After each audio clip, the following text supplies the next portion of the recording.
When Success Becomes a Trap, the Tragedy of Avici. This is the story of how one of the world's most successful DJs went from performing over 300 shows a year to taking his own life at age 28. Tim Bergling, known to millions as Avici, achieved everything the music industry defines as success. But that success became the very thing that destroyed him. Before we begin, I want to acknowledge that this video discusses suicide and mental health struggles. If you or someone you know is struggling, please reach out for help, and we'll include resources in the description below. Now let's talk about how we got here, because Avicii's story isn't just about one man's tragic end, but about a music industry that demands everything from its artists and an entertainment culture that rarely asks if the price of fame is too high. The rise. Tim Bergling was born on September 8th, 1989 in Stockholm, Sweden, and the name he'd eventually make famous came from a Buddhist term referring to the lowest level of hell.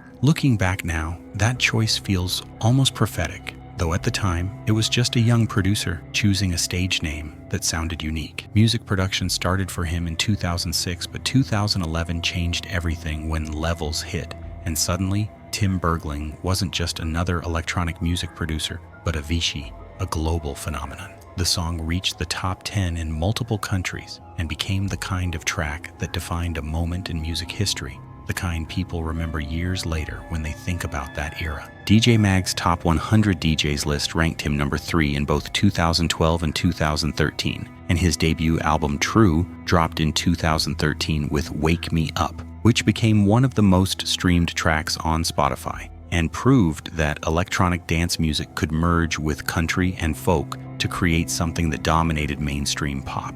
Forbes reported he earned approximately $28 million in 2014 alone, not over a career, but in a single year, which meant he'd achieved what most artists only dream about. But here's what that success actually looked like on the ground. At his peak, Avici was performing over 300 shows per year, which means he was performing almost every single day, living in airports and hotel rooms and festival grounds, expected to deliver the same energy night after night after night. The cracks begin to show. The first major warning sign came in 2012 when he was hospitalized in New York City with acute pancreatitis, and the diagnosis pointed partly to excessive drinking, something that in the world of electronic dance music and nightlife was practically expected. The EDM boom of the early 2000s had created a culture where the party never stopped, and the people making the music were expected to embody that lifestyle, which meant Avici, at 23 years old, was dealing with a condition that most people take as a serious wake-up call. But the touring didn't stop, the shows kept coming, the money kept flowing,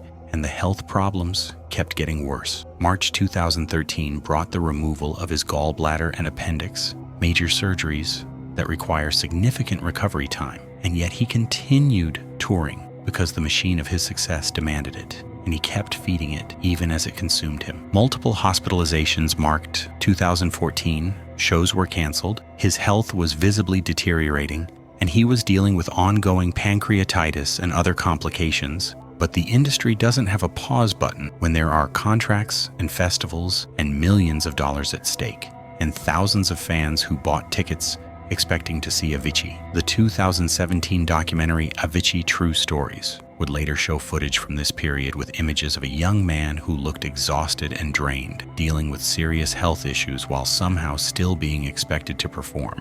And it's uncomfortable to watch because you can see the toll it's taking in real time. The breaking point. March 2016 brought an announcement that shocked the music world when Avici declared he was retiring from touring at 26 years old, at the peak of his commercial success, walking away from the live performances that had made him famous. The statement he released tells you everything about what he was experiencing, and his words were, "I know I am blessed to be able to travel all around the world and perform, but I have too little left for the life of a real person behind the artist. Too little left for the life of a real person behind the artist." That phrase describes a situation where the artist persona, the brand, the success had consumed so much of him that there wasn't enough left for Tim Bergling, the actual human being, to exist. And he continued by saying he would keep making music, but would stop performing live. For many people looking at his situation from the outside, this seemed like the right decision, maybe even an overdue one, because he was stepping back and prioritizing his health and going to find balance. But what the public didn't fully understand was how deep the damage already went, because the pancreatitis was chronic, a permanent condition that would require ongoing management. And the mental health struggles, the anxiety, the stress don't just disappear when you stop touring. And the existential questions, the search for meaning and happiness that comes when you achieve everything society tells you to want and still feel empty, those questions don't have easy answers. The quiet years. After retiring from touring, Avici continued making music and released an EP called Avici 01 in August 2017 while working on new material. And from the outside, it might have looked like he was doing better and finding that balance he talked about. But his family's later statements painted a different picture when they said, "Our beloved Tim was a seeker, a fragile artistic soul searching for answers to existential questions, an overachieving perfectionist who traveled and worked hard at a pace that led to extreme stress."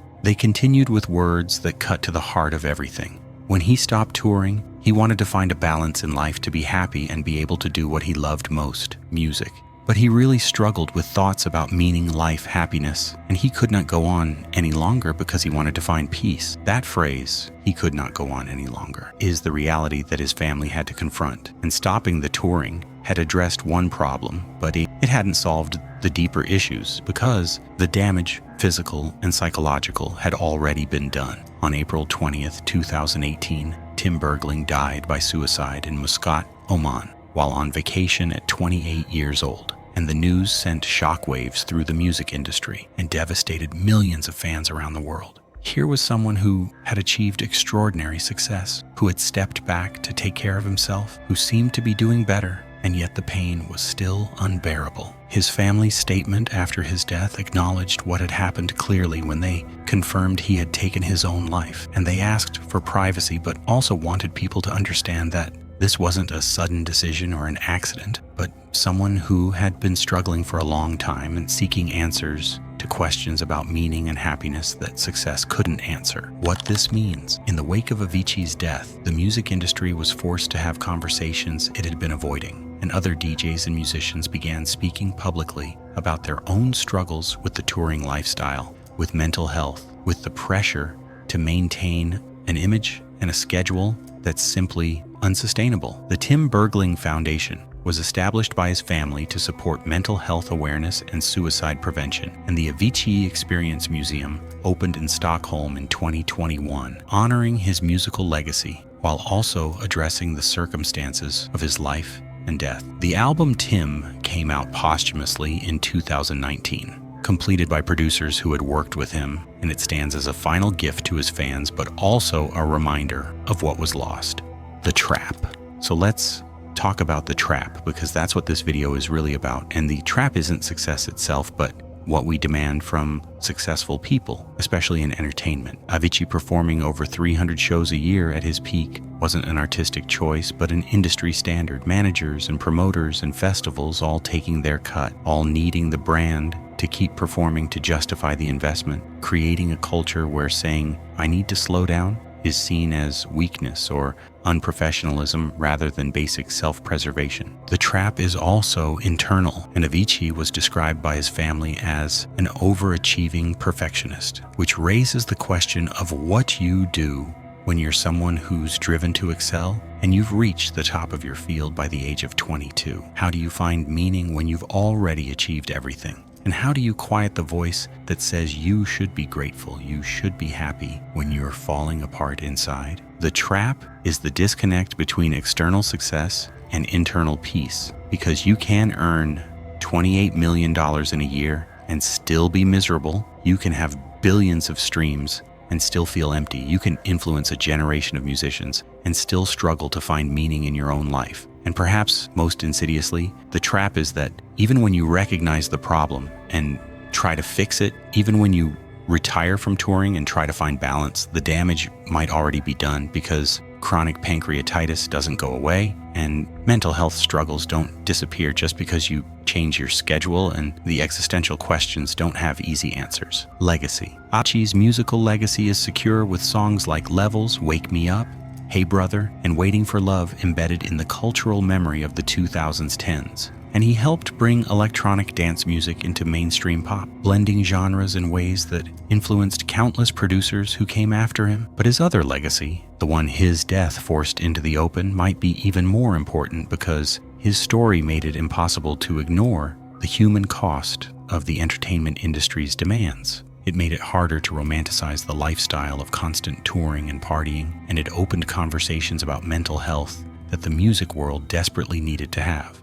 When someone achieves massive success and then takes their own life, there's a tendency to treat it as inexplicable, as a mystery that can't be understood. But Avicii's story isn't mysterious. The warning signs were there, the health crises were documented, and his own words told us exactly what was happening when he said he had too little left for the life of a real person behind the artist. This is what happens when success becomes a trap, and Tim Bergling became Avici, and Avici became so big, so demanding, so all-consuming that there wasn't enough room left for Tim Bergling to survive. He was a seeker looking for answers to existential questions, a fragile artistic soul trying to find meaning and happiness, a 28-year-old man who had achieved everything our culture tells us to strive for, and it wasn't enough to save him. If there's something to take away from this tragedy, it's that we need to redefine what success means and stop glorifying unsustainable schedules and destructive lifestyles.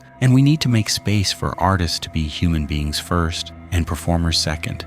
We need to have honest conversations about mental health, especially in industries that demand so much from people at such young ages. And we need to remember that behind every stage name, every brand, every successful artist, there's a real person who deserves to live a life that's about more than just the next show, the next hit, the next milestone. Tim Bergling deserved better, and Avicii's story should never have ended at 28. But by understanding what happened and refusing to look away from the uncomfortable truths his death revealed, maybe we can help prevent the next tragedy. If you're struggling, please reach out and talk to someone, because there are resources available, and your life has value beyond what you achieve or produce. You are more than your success, and you deserve to find peace. Thank you for watching.